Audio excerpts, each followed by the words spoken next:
so this is basically what you are seeing on the whole bird's eye view of the pricing. Now, when you are going to see a property, the main thing that happens is two things. Each property, you have to evaluate them on its own merit. Number one is the comprehensive of that of the market price on that property. Let's just say you have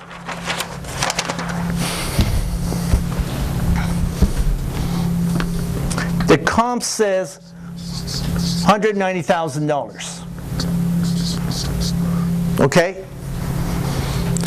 And we are purchasing that property, it's on foreclosure and all that, we're purchasing that property at $150,000.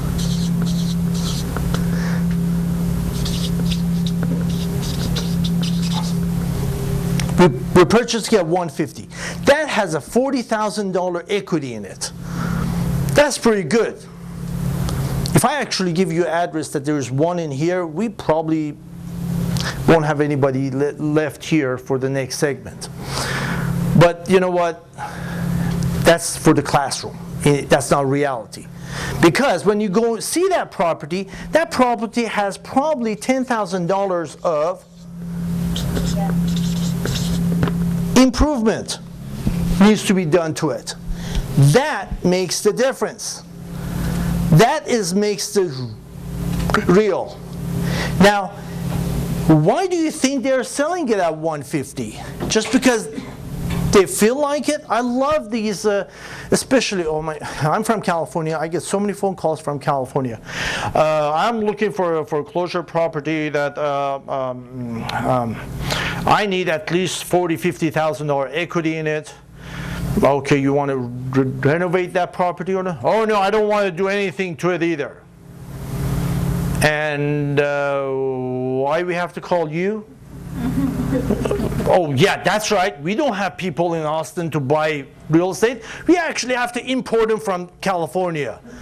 Oh yeah, that's what we do. Yeah, we really need those guys to come in and do please come in and buy this. And probably he's asking for no money down either. Also, because he just don't want to put any money down in this. He just want to turn around and they have actually told me, I want to have something that I don't have to do anything to it, and I want to flip it.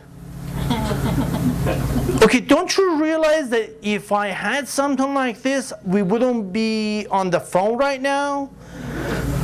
I mean, you know, I'll pull something from someplace, some account, I'll purchase it myself. Why am I talking to you? Now this makes this property is a good deal. Now, when we are going to a property, we already know the price of that property that we would like to pay for it. We are paying for it, and we know the comps. Do we know this before we go in the property? No, we do not know that. But we know how much we're going to be, what's the value of this property. If we're going to be even purchasing it for long term, this is a rental property, we even know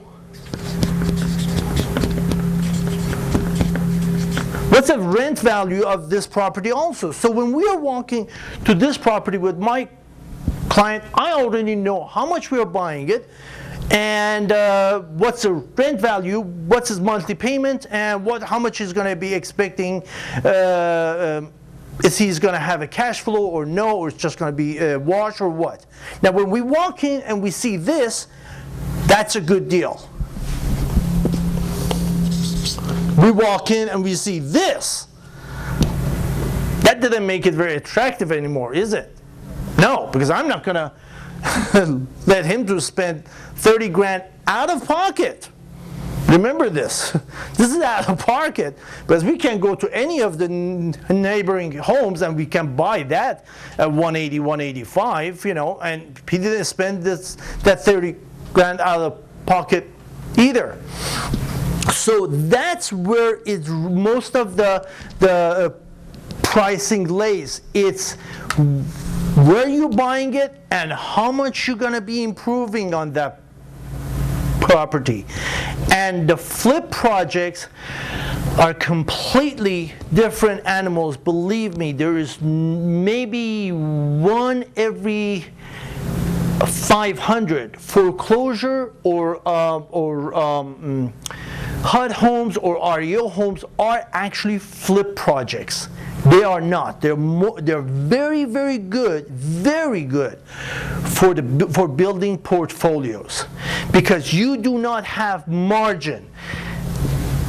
Any of you guys like? I know those two guys. They do. Any of you guys have done flip projects, or you would like to do flip projects? Okay, a few hands went up. Okay, let me give you a little quick. You still have time? Okay, we still have time. Again, let's just take with the same example. Let's just say the comps are 190. Now, comps are 190, and we are purchasing this property at 150. Lots of people, they think this is a great flip project. I'll beg to differ, and I will show you why. Now, a rule of thumb on a flip project, you have, I mean, the problem actually is all those TV shows.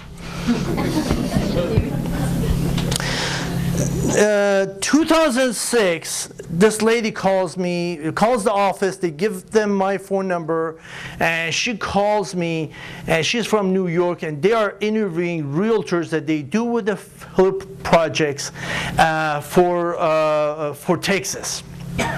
So, and we talked for like a few minutes, and we set an appointment, a phone appointment, and I got on the phone. On that day, I got on the phone, and boy, was I ready, or was I ready for that phone call? I mean, I had this. How many times people from New York, for some TV producer is calling you? You know, I'm gonna be prepared on that. We had 45 minutes of phone interview on the second one. I mean, I just laid that thing thick. I mean, I just showed them all the numbers, all this. And at the end, she goes, okay, you know what, we'll let you know, that's great. We have a couple of other interviews. We are doing some interviews in Houston and San Antonio as well. So I hung up the phone because now I'm interested. The next flip this house that I never watched it till then before, I wanted to watch it. I'm so excited I want to watch it. I watched that program. By the end of that program, I laughed so hard. I probably bored this lady to death. She was probably committing suicide in the other side of the line. Because what I talked was all numbers. They don't want that. They want hammer, bang, and this, and pull the cabinets down, all that, get in a fight with the contractor and all that, dog comes in, all these characters that they're involved in the flip this house. But in reality, flip this house starts in the office. We find the property is $150,000. The comps are 190. Well, guess what? In those shows, they say the price bought, this is improvement, net profit. You think? Does anybody count the closing costs? Does the title changes and all that? My favorite one was the guy signed a contract on the hood of the car. He gives him a check. He turns around and tells the guys, get in there because we got 14 days for the open house. They walked in there, they yanked, they started banging on the cabinets and all that. I'm going like, that was a guy in Florida. I'm going, doesn't the title changes in this state or what? Just sign the thing, sure, go in there and yank the cabinets. Let's tear that wall down. But the thing is, you're going to have a closing cost. A rule of thumb on a closing cost, a round trip closing cost, is 10% of the of the sell side.